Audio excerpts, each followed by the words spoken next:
කොහොමද ඔයාලට අදත් ඉතින් කැම්පස් යනක මම පොඩි වීඩියෝ එකක් කරන්න ඕනි කියලා හිතුවා. ඒක නිසා අද ස්ටේෂන් එකම වීඩියෝ එක කරන්න පටන් ගත්තා. ඉතින් මීට කලින් ට්‍රේන් එක මට මිස් වුණා. ඒකට මට ෆෝන් එක ටැප් කරගන්න බැරි කරා. ඉතින් ට්‍රේන් එක ගියා. බලන්න මේ ස්ක්‍රීන් එක දිහා. ඒකේ පෙන්නනවා 1 minute වලින් ට්‍රේන් එක එනවා කියලා.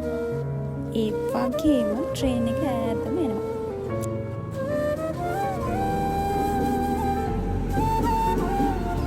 ඉතින් දොවලි ගිහිල්ලා කවුරුත් තැනකින් වාඩි වෙන්න ඕන. අද වීඩියෝ එකකින් මට පෙන්නන්න ඕනි කියලා හිතුණා. කැම්පස් එකට යන පාර කොයි වගේද? ඒ යන අතර මග මොනවාද තියෙන්නේ? යන පරිසරයේ ලස්සන. එතකොට කැම්පස් එකට ගිහිල්ලා අපි මොනවාද කරන්නේ? මගේ ඉන්න යාළුවෝ කවුද? මට ඉන්න අලුත් යාළුවෝ කවුද? එතකොට වෙන වෙන රටවල් වලින් ඇවිල්ලා ඉන්න යාළුවෝ කවුද? ඒ වගේ පොඩි පොඩි දේවල් ටිකක් ඔයාලත් එක්ක ෂෙයා කරගන්න ඕනි කියලා හිතුවා.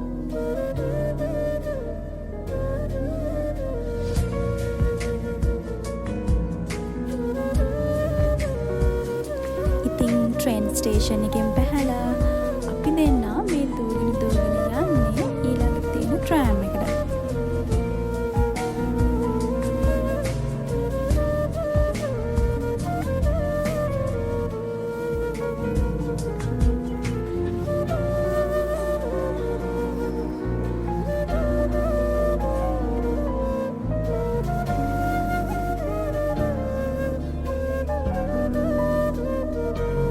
මෙහෙට තාම ලේට් එක නිසා ගස්වල කොළ තාමත් හැලිලා.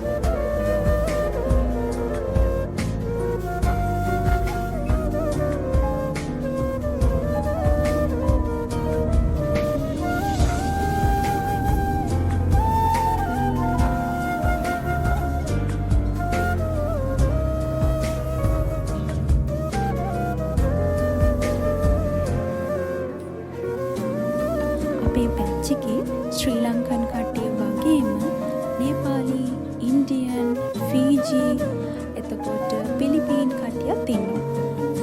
ෆ්‍රී වෙලාවට ඉතින් හරිම ජොලි. ඇත්තටම අපි පොඩි ෆැමිලි එකක් වගේ අඳුරගෙන පොඩි කාලයක් වුණත් හැමෝම එකිනෙකාට හරිම සුහදශීලී. මේ ඉන්නේ අපේ ලොකුම අක්කා. මම ඉතින් යාට චොට්ටක් වද දෙනවා. හරිම කියුට්.